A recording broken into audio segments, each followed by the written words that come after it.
everybody, in a special edition of Red Maryland Radio, taped live on location at the Montgomery County Republican Party Central Committee's Montgomery County Annual Convention. I am your host, Brian Griffiths. I attended the convention on Saturday, February 23rd, had the opportunity to speak with many folks, many interviews that you are going to get an opportunity to hear today. So sit back, grab a beverage, and enjoy this special episode of Red Maryland Radio, which will start right after this break on the Red Maryland Network.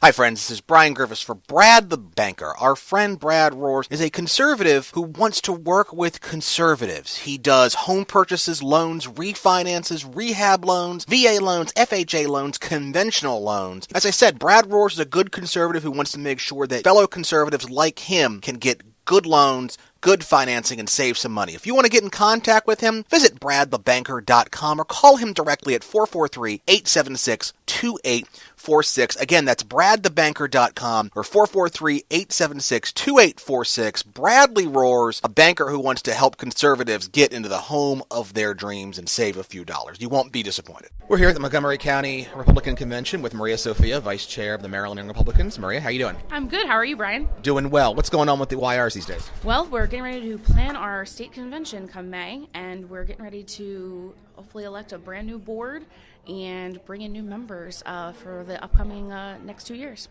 So do you have information already about where the convention's going to be? So we're looking to have it in Frederick around, right now the tentative date is May 4th, so we're looking to have it then to basically get everyone all together again as before the summer starts, because in the past we've had it in July, we've had it during the summer, and it's been pretty crazy to get members. So we're hoping having it earlier this year will allow us to get everyone together before the national convention in July. Tell folks a little bit about the National Convention. I know the National Convention 2 years ago was in Annapolis. That was its own issue. This year it's going to be in Omaha.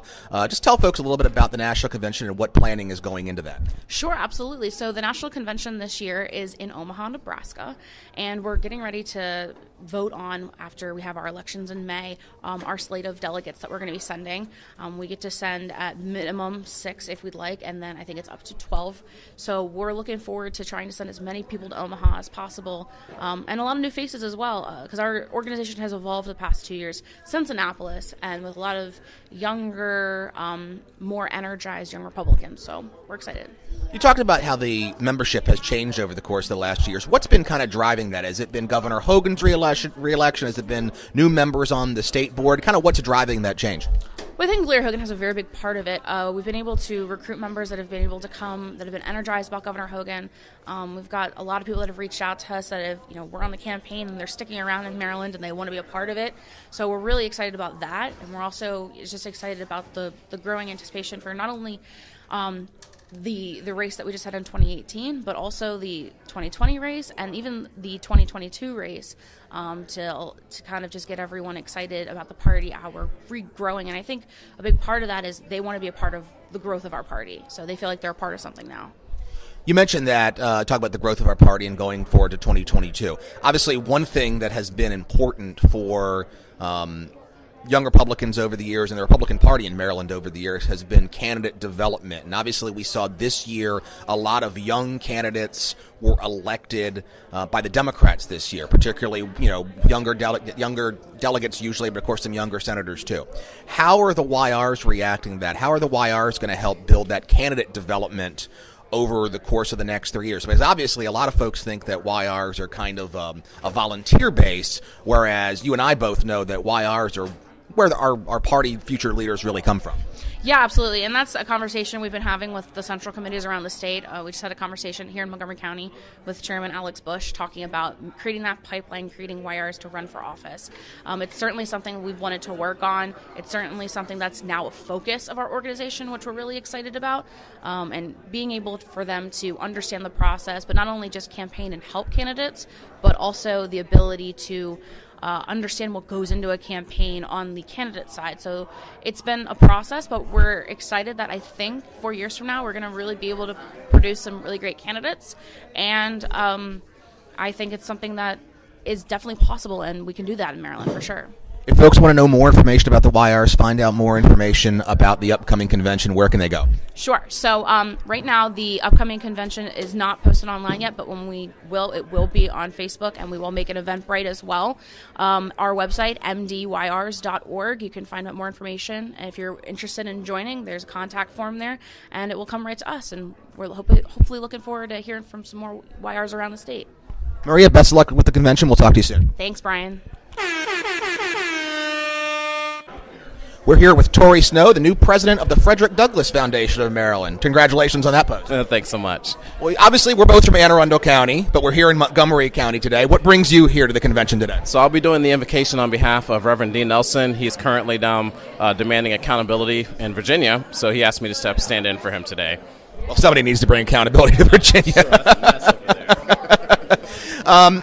So what other than the invocation, obviously you're here at the convention, what do you look forward to seeing and hearing today? Well, I'm trying to find out what the landscape is like here in Montgomery County. Obviously, as the state president, I want to make sure that our organization has an influence in all of the regions of the state. Right now, we're focusing on Anne Arundel County and Baltimore City, but I think there's opportunity in Montgomery County, so I'm hoping to make myself familiar to some of the folks here, and we can start building some networking. Some of our listeners may not be familiar with the Frederick Douglass Foundation. So you kind of give a little synopsis as to what you guys do? Sure. The Frederick Douglass Foundation, it's a national organization. There are chapters pretty much everywhere but Maryland.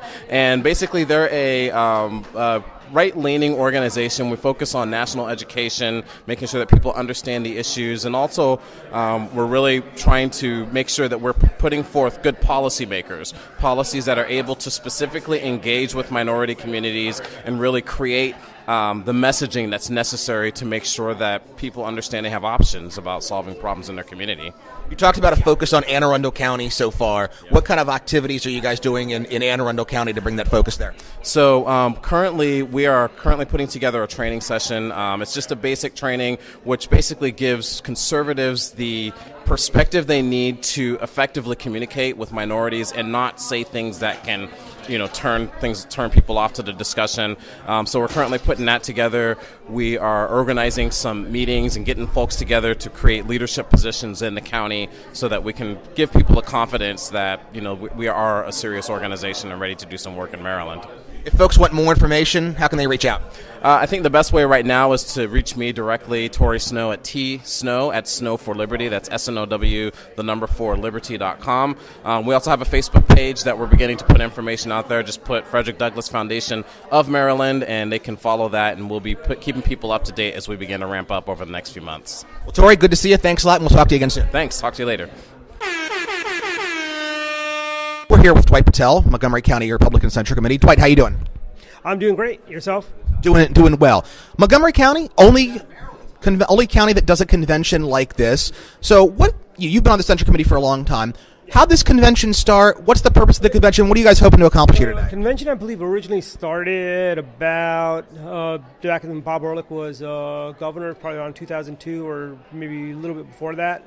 It was basically to rally the troops for the candidates. We've really grown. We used to be at the universities at Shady Grove, and we were like under the stairs, and it was like a really small thing.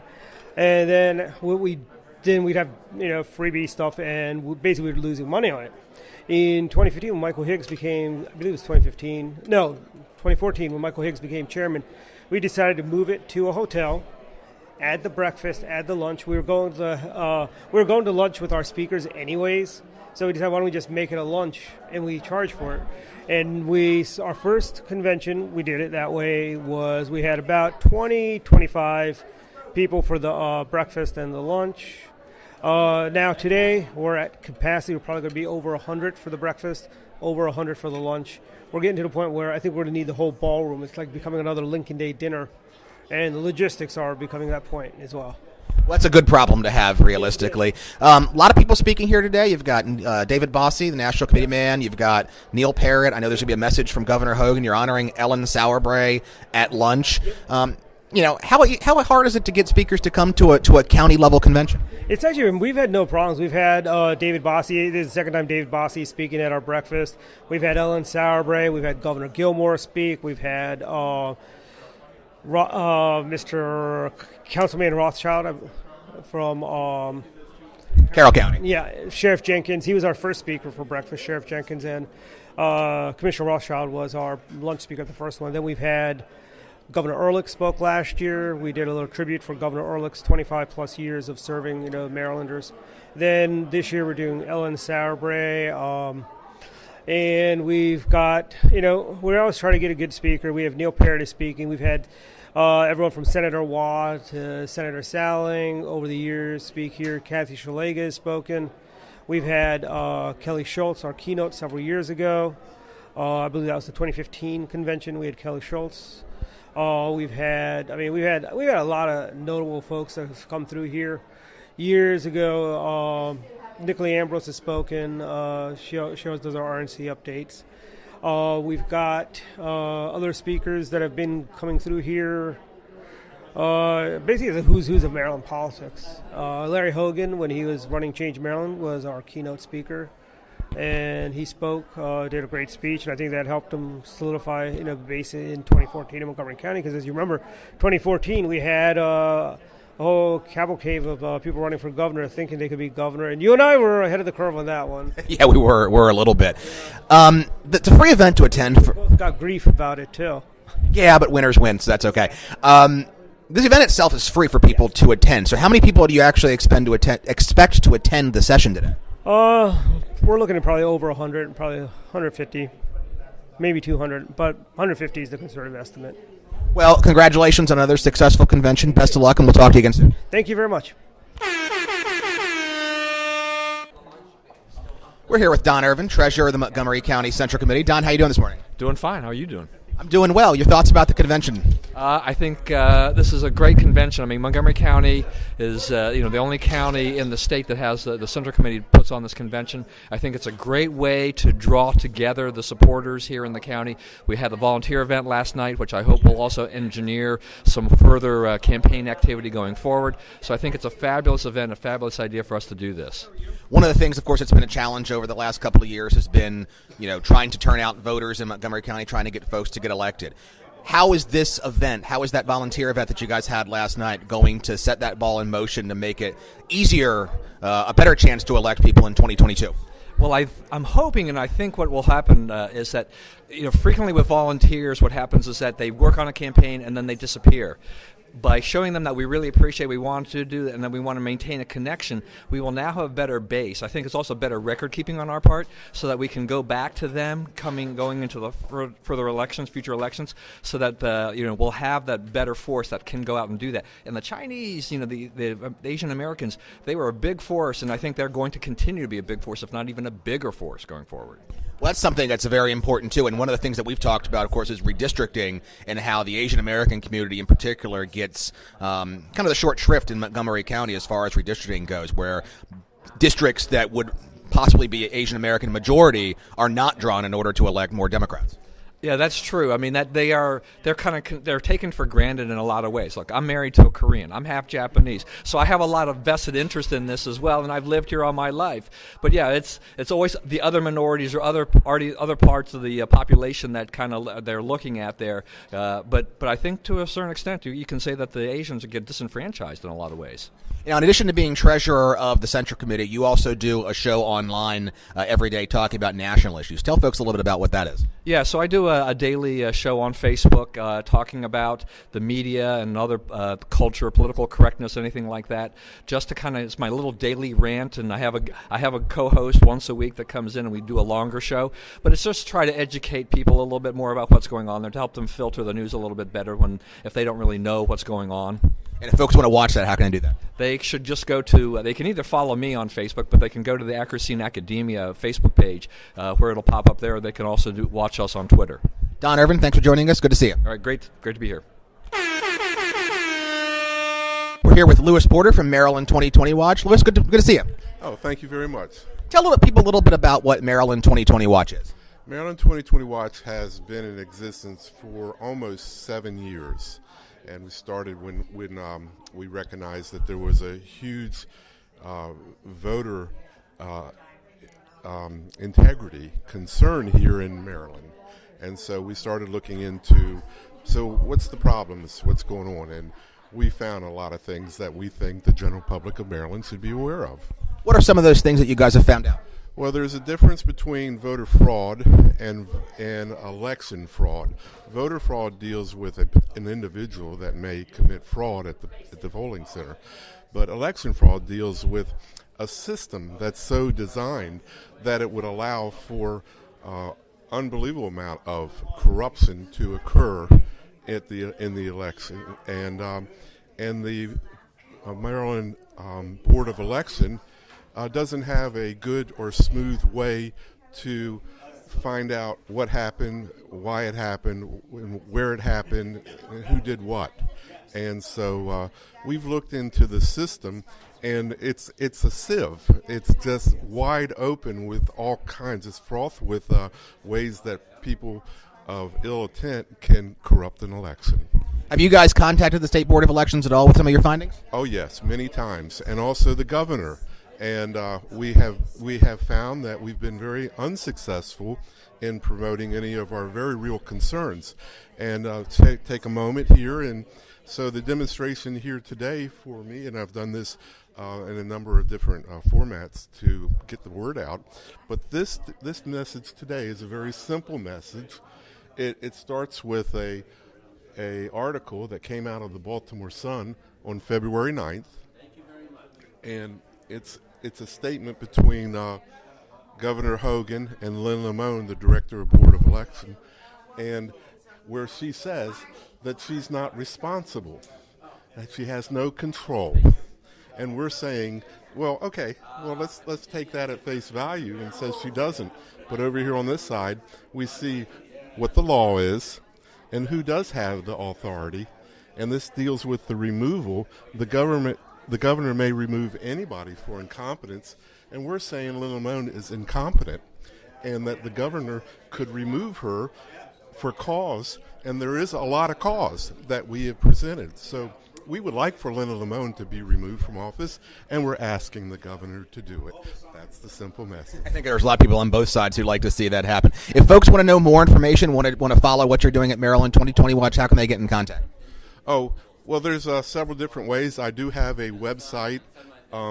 It's listed down here. If you want to, you can go to www.md20-20watch.com, and all the information of what we found over the number of years, a lot of the good stuff of what the heart of what the problem is listed in that website, and so it's more of a I've given courses, and I have information, but I use the website to explain to people the things that we found. So most of what you'll see are the things that we found posted, and if you look at them, it's pretty simple to see, hey, he's 100% right. He's very accurate.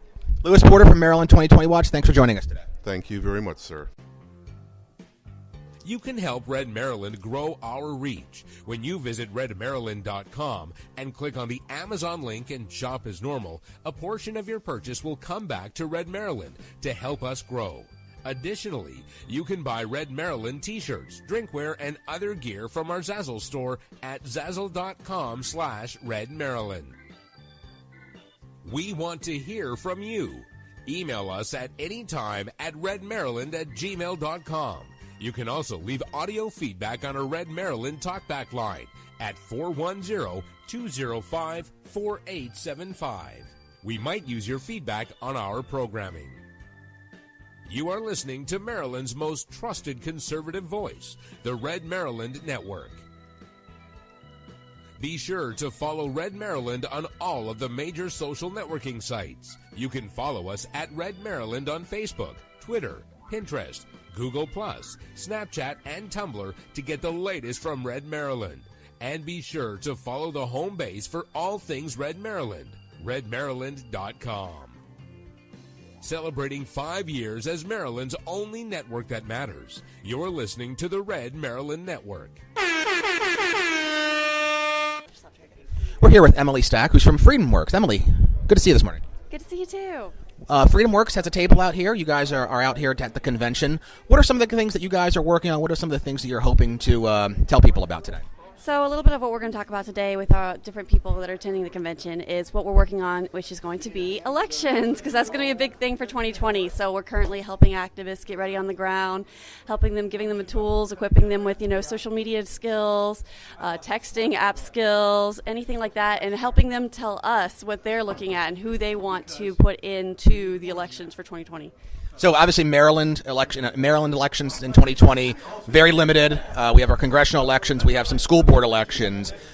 Really only one congressional district here in Maryland is probably going to be in play in District 6. Is that a district that FreedomWorks thinks is winnable? Is that something that you guys think you'll be able to help our activists win in 2020? Potentially. I was actually talking with a few from that area, and they were saying that is an area that they're watching closely, and so if there's any way we can help them out, we really want to partner with on that, and we're just keeping in touch so we can help them how we can. With some of the national issues that FreedomWorks is focusing on, what are some of those things that you guys are focusing on the national level? So we're focusing on regulations. That's always a big one for us because, if you can cut some regulations anywhere, you can help someone with some job potential growth. The economy is going to grow if you get rid of the regulations. So that's a big one for us currently. I know, if you talk to anyone in our regulations department, they are always, sending out emailing our activists to let them know, hey, this regulation's coming up as a comment period. Can you take action on it? And we're currently always fighting on that. If folks want to know more information, want to reach out to see what FreedomWorks is doing, how can they do that? They can go to www.freedomworks.org. All right, well, great. Emily Stack from FreedomWorks, thanks for joining us today. Thank you so much. We're here with Ryan Gniadek, chairman of the Montgomery County Teenage Republicans. Ryan, how are you? Good. How are you? Doing well. Your thoughts about the convention today? Well, it's a great time for Republicans in Montgomery County to come together and reflect on the past year, plan for the future year, and also celebrate Ellen Sauerbright, someone who's made great contributions to the Maryland Republican Party throughout her life. Tell people, obviously, the TARs were very involved with Governor Hogan's reelection. Tell folks a little bit about some of the things that you guys did during the election cycle. Well, we recruited and motivated young people to come out and do the things that are involved with a campaign, particularly more on the grassroots side, phone banking, door knocking, that sort of thing. And it's really a matter of getting young people more involved because on their own, it can be intimidating to get involved in something like this if you've never done it before. So if you have an organization to bring you in and welcome you, that really helps. Well, obviously, you are graduating high school this year, and you'll be going to Virginia Tech. Congratulations on that. Where do you see the TARs going forward? Have you guys built an organization that is sustainable? Do you have somebody in line who's going to be the next chairman of the TARs? Is this something that you're confident is going to be successful going forward? We're scouting out a few potential successors. This is something that is sustainable. We do have many members that are not seniors, that are not graduating at various different schools that plan on staying involved and staying active in the county. So it's a matter of just choosing the best person among them to take on as the chairman and build an officer team around that, and then they can move forward. But yes, the organization is very sustainable, and I look forward to seeing what they do in the future. Well, Ryan, best of luck at Virginia Tech. Thanks for everything you've done, and we look forward to hearing more from you in the future. Of course, my pleasure. Thanks, Brian. We're here with Robin Ficker. Robin, how you doing today? Wonderful. It's great to be here with so many outstanding Republicans, including Dave Bossie, who gave a wonderful talk. I see you've got some petitions there. What are you getting signatures for today? Yes, we're going to limit the property tax increases in Montgomery County to the rate of inflation.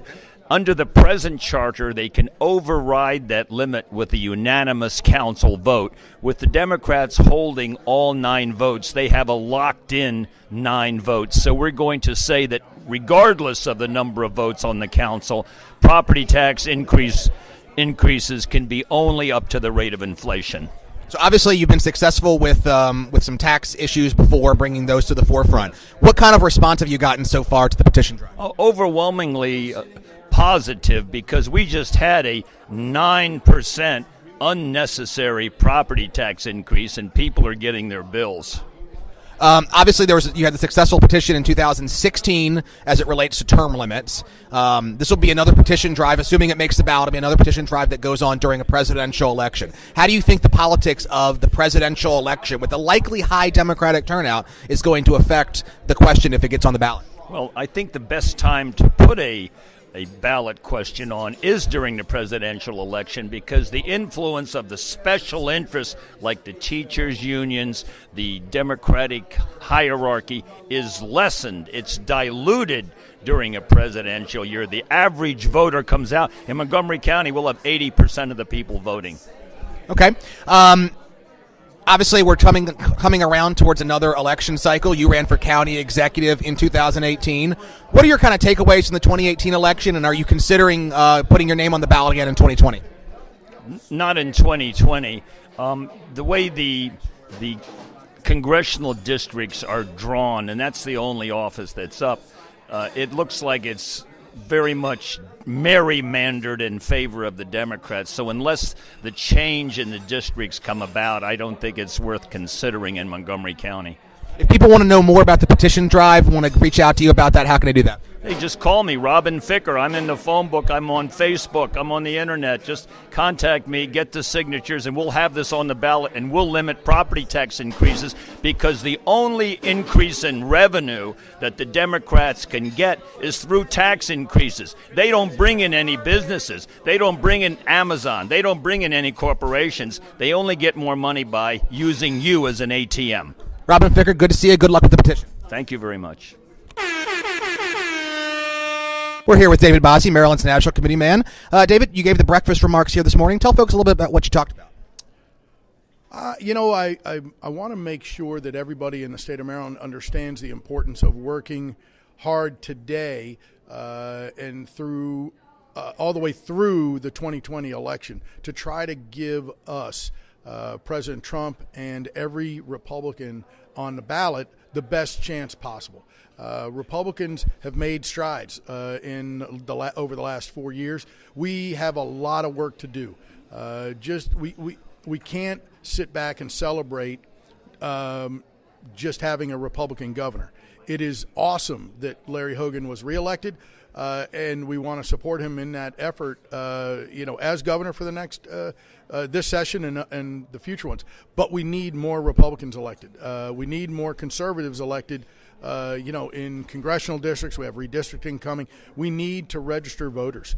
We need to identify voters. We need to raise more money for the state and local parties. You only get success if you build success.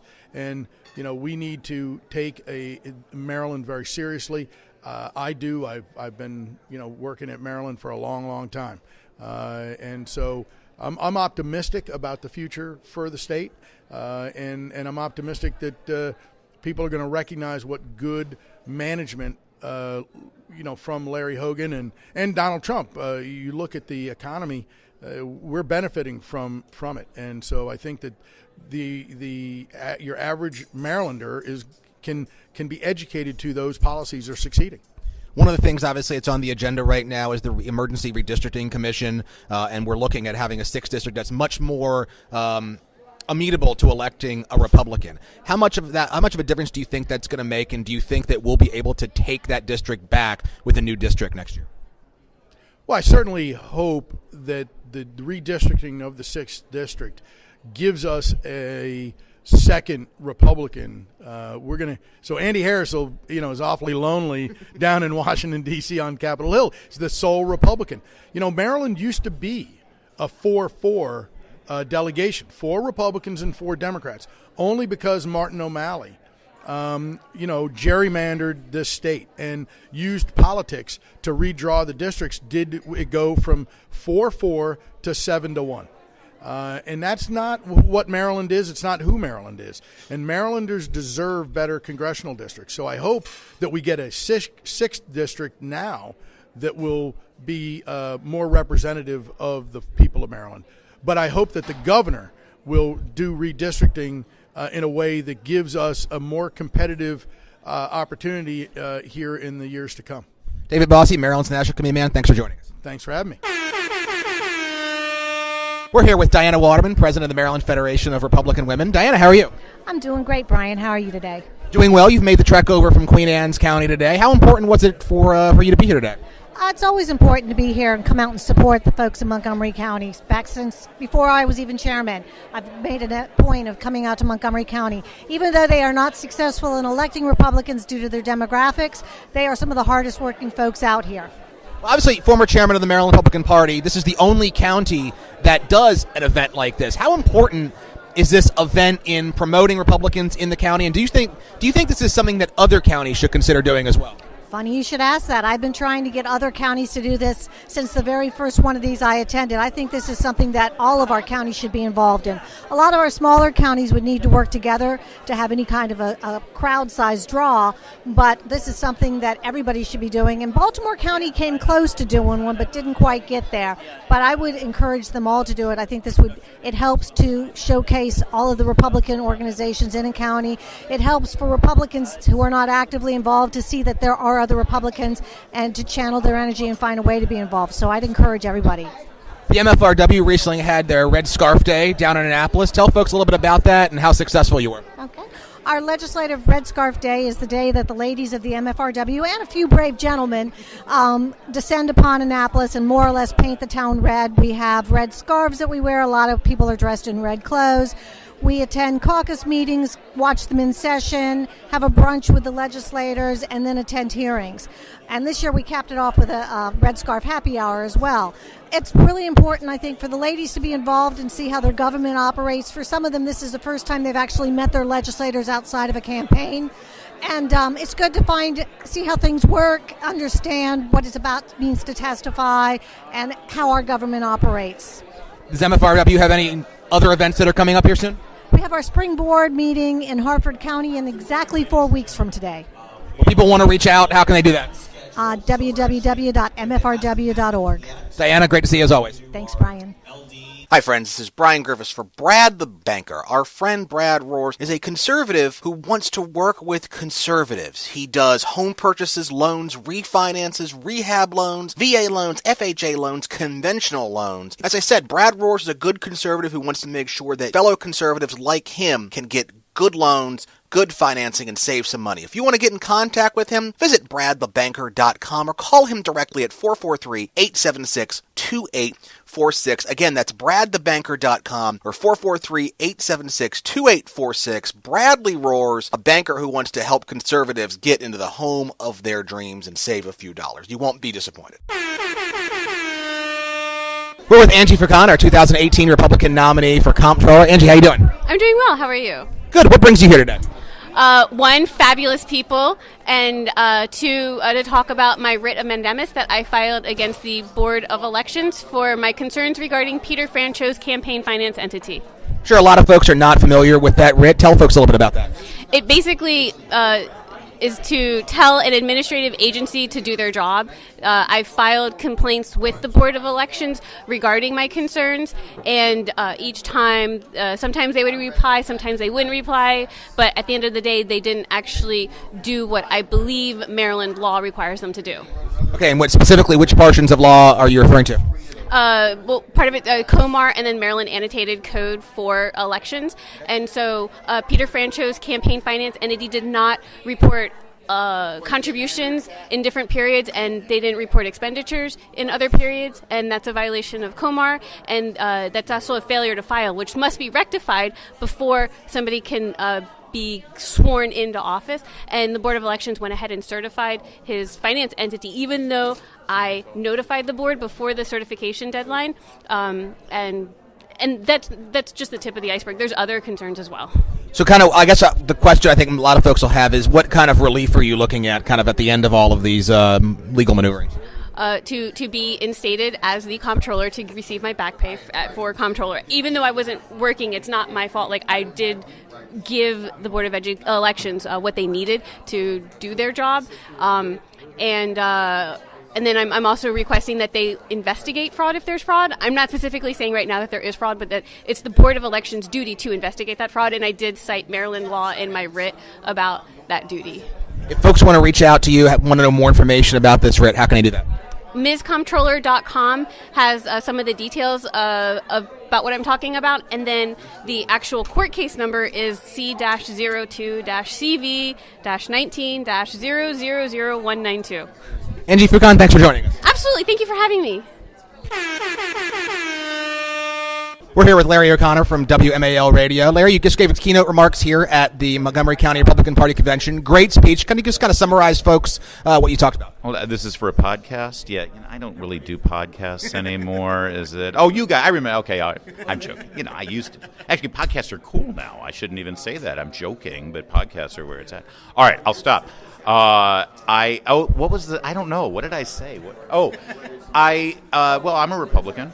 I care about the party in this state, in this country, and in this county. I live in Montgomery County, and I think that one of the challenges that we have as a minority party with really good ideas that just don't get traction is too often we fall into the trap of either attacking their politician. During the Obama years, Republicans would just say, Obama sucks, Obama sucks. So you got to have more than that. And now we're falling into the opposite trap where we're constantly having to defend Donald Trump. And the best way, I think, for us to advance our party and advance our ideas is to focus on the ideas, not the people, because those transcend. Ronald Reagan, God bless him and rest his soul, he's not around anymore, but the ideas that he embraced, for the most part, are still the ideas that I embrace and what I think our party needs to embrace. So we can't just rely on a Ronald Reagan or someone else to advance them. So that was sort of my overall message to the people at the convention was, really focus on the ideas because our ideas actually are the right ones and they're winning. You mentioned, too, talk about reaching out to younger folks. You had mentioned talking about with your kids about politics and how ideas, and you mentioned, and I'll say it so you don't have to, that kids have a good bullshit detector. Mm-hmm. How best do you think it would be for our listeners to reach out to their kids, to kids in their community, their family members, to make sure that they're getting Republican ideas and understanding what these conservative ideas are about? Well, there's two aspects of that. The first is I think we need to stop surrendering the curriculum and the agendas and the methods of our public schools by just throwing up our hands and saying, well, this is what they're learning in the public schools. They are our schools by definition. Public schools, we pay for them, and actually through our representatives, either at the state level or at the local school board level, we have a say in what goes on in our schools. That's the way it's structured. So it frustrates me that we spend so much time as a citizenry focusing on every 4 years who sits in the Oval Office, and we rarely know who's on the school board. So first, get involved. Getting involved in your public schools doesn't mean volunteering on the playground and making sure the kids don't, bash their heads in. It's getting involved in who's making the decisions that affect your schools. They are your schools, number one. But number two, and frankly, I think even more importantly, as parents, we are the primary educators of our children. I don't know why we surrender this. Well, this is what they learned in school. What am I going to do? You're the child's parent. So find out what they're learning. Talk to your kids every day after school. I know it's a long day at work, and when you come home, you want to take a break. Well, you still have a job. Your job is to be a parent. Talk to your kids, find out what they learned that day. And if something doesn't sound right, like, oil companies are destroying our planet, well, then use your resources, use your intelligence to actually talk about it and say, okay, so now why do you believe that? Because here's another way of looking at it. And I think kids are dying to know what's really going on. And if they're only hearing one side of the conversation and your voice isn't being heard, well, I think that's on you. All you got to do is present it, and I think ultimately they'll reach the logical conclusion. Wise words from Larry O'Connor. Larry, thanks for joining. Hey, you bet. Here with Alex Bush, chairman of the Montgomery County Republican Party. The convention just ended. How do you think it went? I thought it went really well. We had better turnout than last year for the paid events and the public events, and we're not even having an election. As chairman of the party, how do you see the convention as far as helping to build the party going forward? Well, I think for everyone who isn't an extreme politics nut like I am, there's a social element. You want to have that feeling of camaraderie and belonging, and I think it's important for also people to see how many other active Republicans there are. In your neighborhood, you might be your only Republican in Montgomery County some places. It's good to see there's a community and to be reminded of what we're fighting for. It was mentioned during the convention, there's a lot of good candidates who ran in 2018 here in Montgomery County. None of them were successful, unfortunately, even though they ran really good races. How is the party building towards specifically the 2022 election as we're looking for candidates to run for county executive, council, delegate, and senator? Well, one of the things I want to do is I want to focus on what Larry O'Connor said, which is focus on your winning arguments. You're not demanding that people love Republicans. You're presenting people with the ideas that they just have to admit are better. And so I think one thing we need to do is we need to do better issue polling and focus on what those winning arguments are and just hammer them for the next 4 years. If folks want to get in contact with you about what's going on here in the party, how can they do that? Well, they can reach me at alexander.a.bush@gmail.com, and I will be happy for any help anyone has to give us. Alex Bush, chairman of the Montgomery County Republican Party, congratulations on a great convention today. Thank you very much. We're here with Al Mendelssohn from the Baltimore County Republican Central Committee. Al, what are you doing in Montgomery County today? Montgomery County is the hot spot in politics in Maryland today.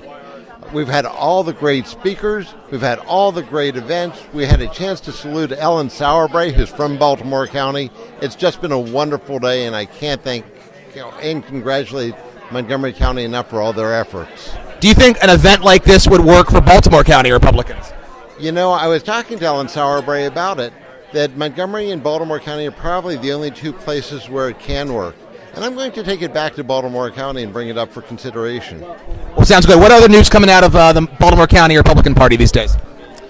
We're working hard. We're figuring out how to win elections. As we all should. Al, thanks a lot for joining us. Thank you. We're here with State Party Chairman Dirk Hare. Dirk, what do you think about the convention today? I think it's excellent. You know, Montgomery County does a great job with this convention every year. It's impressive. I mean, to get the 100-plus people they get every year is a really impressive feat.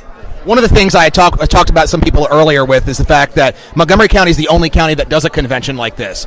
Do you think it's possible that other counties should adopt this model, have an event like this? I think for some of the larger counties, they could look at this model. Anne Arundel, Baltimore County, certainly I think have enough Republicans and Central Committee folks that could do it. You might be able to get a Lower Shore together where you take all of the counties on the Lower Shore and pull it together. But it's a great model. It's good camaraderie, great networking.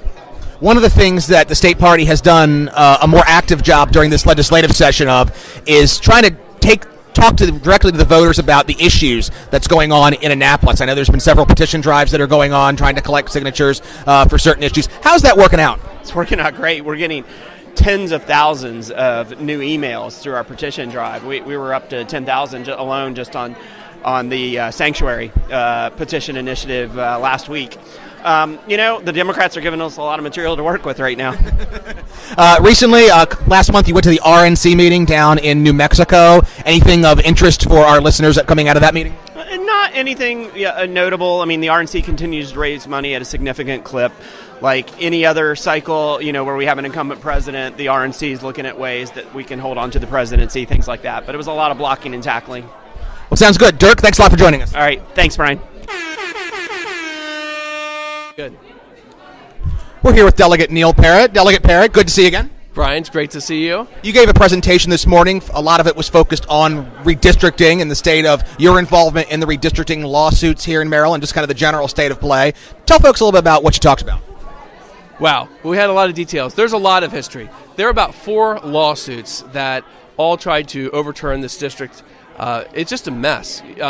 2011 is when Governor O'Malley passed it, and one thing that has come out in the court cases is that it wasn't a fair process. We saw them going around the state, taking comments, but the real work wasn't being done there. The real work was done with a private consultant that they hired who had GIS maps. They met privately with each of the Democrat congressmen and said, okay, what's acceptable to you? What can you give up?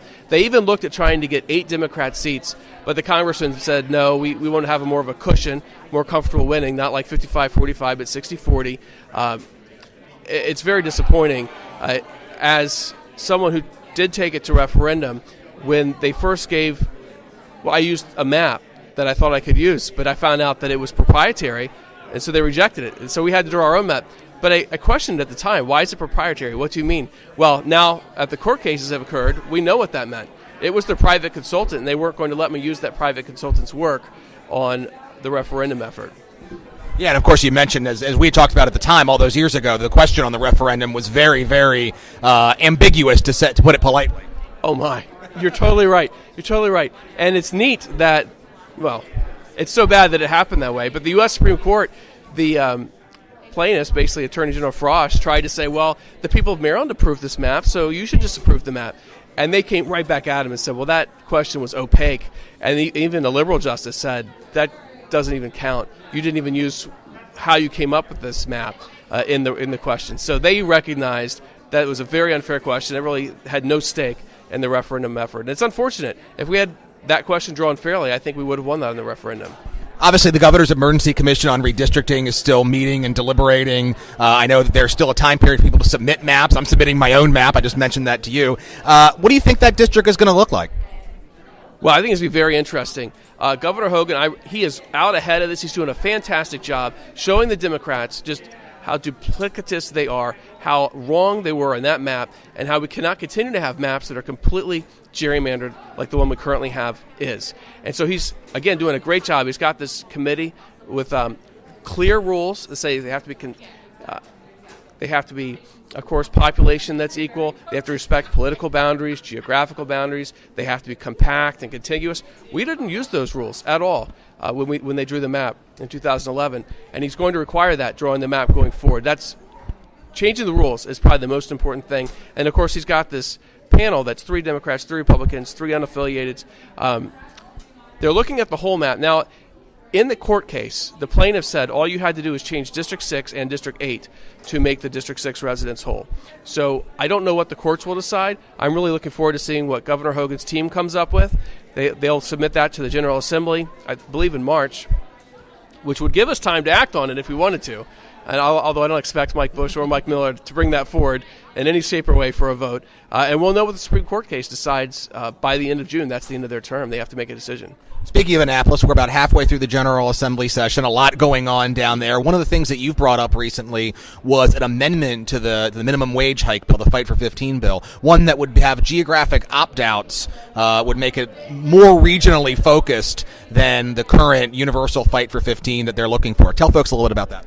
Well, that's the way we have to go. Having $15 an hour minimum wage across the state is going to devastate the Eastern Shore. It's going to devastate Western Maryland. Even Southern Maryland would have a hard time competing. We are surrounded by states with, like Pennsylvania, $7.25. Virginia, $7.25. West Virginia, $8.25. We just simply can't compete, can't afford it. I've had a business owner, even just last night, emailed me and said, if you go to 15, I'm moving out of the state and I'm taking my job with me. It's going to happen all across the state. We simply cannot afford a $15 minimum wage across the state. So my bill would say that each county can choose their own minimum wage rate. And right now, only the county executive type counties are allowed to actually do it without going through the legislature to get it changed. So like my county, commissioner type county, they could pass it, but then the delegates and senators would have to take it and get it approved in Annapolis. This bill says no, you can just do it on your own. But it also gets rid of any state mandated minimum wage at all. It would just be the federal minimum wage. So it would go back to $7.25, but it would be up to each county. I think each county would have a robust discussion of what they would like to do, what was going to help their citizens the most, and what would help their businesses the most. Yeah, it'll be interesting to see all those delegates and senators who suddenly rediscovered local control when it comes to the school board calendar, see what they say about this minimum wage hike. Oh, I think you're exactly right. You're right. They're going to argue on both sides of the mouth on this issue. One last thing before we get you out of here. You obviously announced back in November that you were exploring a run for Congress, and we're a couple of months into that effort. How's that been going for you? What are you thinking right now? Well, I'm very, very encouraged. We're off to a very strong start. Just November and December, our numbers we reported were over $65,000 raised. It was actually more raised than any congressman in Maryland, with the exception of Trone, who gave himself $350,000, but no money raised. So I'm very, very thankful for the people that are supporting our campaign and getting involved. You can learn more about it at parrotforcongress.org, and people are encouraging me and helping to make this possible. So I'm encouraged right now. Of course, we're in session, so it's a hard balance trying to do the campaign and then also make sure that I'm effective in Annapolis. But that's something I'm working through right now. Delegate Neal Parrot, good to see you. Thanks. Great seeing you. Thanks, Brian. Many thanks to everybody who participated in this special edition of Red Maryland Radio, taped from the Montgomery County Republican Party Convention. Make sure that you are paying attention to everything that's going on in the Montgomery County Republican Party. You can follow them online at mcgop.com. They are on Twitter at GOP Montgomery. Be sure to stay tuned to all the things that are happening here at the Red Maryland Network. Sundays, I come at you with brand new episodes of the Air Raid here on the Red Maryland Network. Thursdays, Greg and I bring you the flagship show of the Red Maryland Network, Red Maryland Radio. And on Saturdays, Greg brings you episodes of The Conservative Refuge. Be sure to stay tuned to the home base for all things Red Maryland, redmaryland.com. And you can have lots of opportunities to support what we're doing there. You can support us by using our Amazon link and make your purchases on that Amazon link. And a portion of that purchase comes back to Red Maryland to help us grow and enhance the network.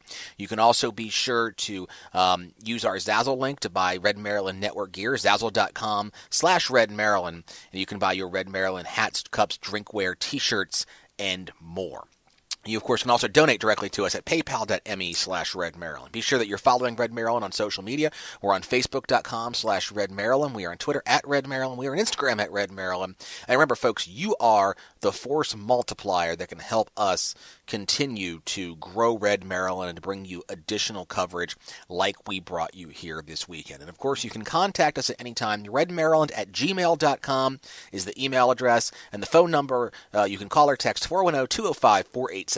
That's 410-205-4875. And we will feature your comments on a future Red Maryland Network program. For everybody here at the network, thank you for listening to this special edition of Red Maryland Radio. I am Brian Griffiths. Good night and God bless. Hi, friends. This is Brian Griffiths for Brad the Banker. Our friend Brad Roars is a conservative who wants to work with conservatives. He does home purchases, loans, refinances, rehab loans, VA loans, FHA loans, conventional loans. As I said, Brad Roars is a good conservative who wants to make sure that fellow conservatives like him can get good loans, good financing, and save some money. If you want to get in contact with him, visit bradthebanker.com or call him directly at 443-876-2846. Again, that's bradthebanker.com or 443-876-2846. Bradley Roars, a banker who wants to help conservatives get into the home of their dreams and save a few dollars. You won't be disappointed.